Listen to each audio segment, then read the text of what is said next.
Hi friends, ಎಲ್ಲರಿಗೂ ನಮಸ್ಕಾರ. ನಾನು ನಿಮ್ಮ ರೇಖಾ ಅಶೋಕ್.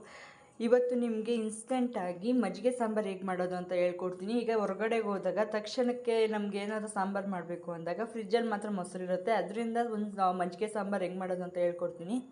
ಅದಕ್ಕೆ ಬೇಕಾಗಿರೋ ಇಂಗ್ರೀಡಿಯೆಂಟ್ಸು: ಕಾಯಿ, ಬೆಳ್ಳುಳ್ಳಿ, ಈರುಳ್ಳಿ, ಆಮೇಲೆ ನಿಮ್ಮ ಕೊತ್ತಂಬರಿ ಸೊಪ್ಪು, ಜೀರಿಗೆ, ಮೆಣಸು, ಹಾಗೆ ಒಂದು ಚಮಚದಷ್ಟು, 1 ರಿಂದ 1.5 ಚಮಚದಷ್ಟು ಸಾಂಬಾರು ಪುಡಿ. ನಾನು ಸಾಂಬಾರು ಪುಡಿ ಹಾಕ್ಕೊಂಡಿಲ್ಲ. ಆಮೇಲೆ ನಿಮ್ಗೆ ಇದ್ರ ಜೊತೆ ಬೇಕು ಅಂದರೆ ಕರ್ಬೇವಿನ ಸೊಪ್ಪು ಕೂಡ ಆ್ಯಡ್ ಮಾಡ್ಕೋಬೋದು. ಅವಾಗಲೇ ನಾನು ಏನು ಹಾಕ್ಕೊಂಡಿದ್ದೆ ತೋರಿಸ್ತಿದ್ನಲ್ಲ, ಅದನ್ನೆಲ್ಲ ನಾವು ರುಬ್ಕೋಬೇಕು. ಅದ್ರ ಜೊತೆ ನಾನು ಸಾಂಬಾರು ಪುಡಿ 1.5 ಚಮಚ ಹಾಕ್ಕೊಂಡಿದ್ದೀನಿ. ನಾನಿಲ್ಲಿ ಒಂದು ಅರ್ಧ ಲೀಟ್ರಷ್ಟು ತೊಗೊಂಡಿದ್ದೀನಿ. ಇದನ್ನ ನಾನು ಮಿಕ್ಸಿಲಿ ರುಬ್ಕೊಂಡಿದ್ದೀನಿ.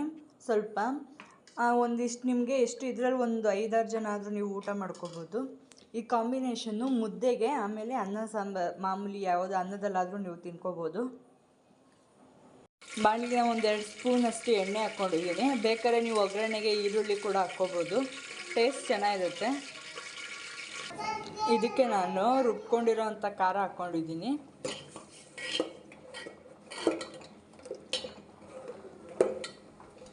ನೀವು ಮಿಕ್ಸಿಲಿ ಮೊಸರನ್ನ ರುಬ್ಕೊಳ್ಳೋದ್ರಿಂದ ಬೆಣ್ಣೆ ಎಲ್ಲ ಮೇಲ್ಗಡೆ ಬರುತ್ತೆ.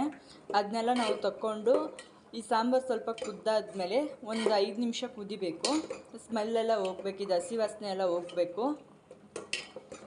ಆಮೇಲೆ ನಾವು ಇದು ಜಾಸ್ತಿ ಬಿಸಿ ಇದ್ದಾಗ ಹಾಕ್ಬಾರ್ದು ಮೊಸರನ್ನ ಮಜ್ಜಿಗೆ ಮಾಡ್ಕೊಂಡಿರ್ತೀವಲ್ಲ, ಇಲ್ಲಾಂದರೆ ಒಡೆದೋಗುತ್ತೆ ಮಜ್ಜಿಗೆಯದು. ಸ್ವಲ್ಪ ತಿಕ್ನೆಸ್ ಆಗಾದರೂ ಇರಬೇಕು ಮೊಸರದ್ದು, ಸ್ವಲ್ಪ ನಾವು ರುಬ್ಕೊಂಡಾಗ. ಖಾರ ನಿಮಗೆ ಇಷ್ಟು ಗಟ್ಟಿ ಇದ್ದರೆ ಸಾಕು, ನಿಮ್ಗೆ ಎಷ್ಟು ಬೇಕೋ ನೀರಷ್ಟು, ಆಮೇಲೆ ಲಾಸ್ಟಲ್ಲಿ ನೀವು ಹಾಕ್ಕೋಬೋದು. ನಾನೀಗ ಮಜ್ಜಿಗೆ ಹಾಕ್ಕೋತಾ ಇದ್ದೀನಿ. ನೋಡಿ, ಇವಾಗ ಈ ಥರ ಬಂದಿದೆ.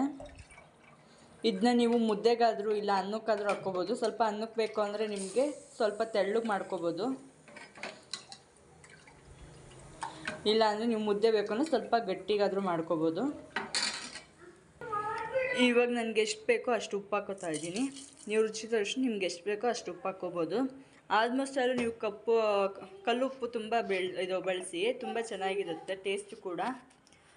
ಪುಡಿ ಉಪ್ಪಿಗಿಂತ ಕಲ್ಲುಪ್ಪು ಸ್ವಲ್ಪ ಟೇಸ್ಟ್ ಕೊಡುತ್ತೆ. ಸಾಂಬಾರು 1-2 ಕುದಿ ಆದಮೇಲೆ ಆಫ್ ಮಾಡಿಬಿಡಿ. ಸಾಂಬಾರು ಕೂಡ ರೆಡಿಯಾಗಿದೆ. ನೀವು ಒಂದು ಸಲ ಟ್ರೈ ಮಾಡಿ.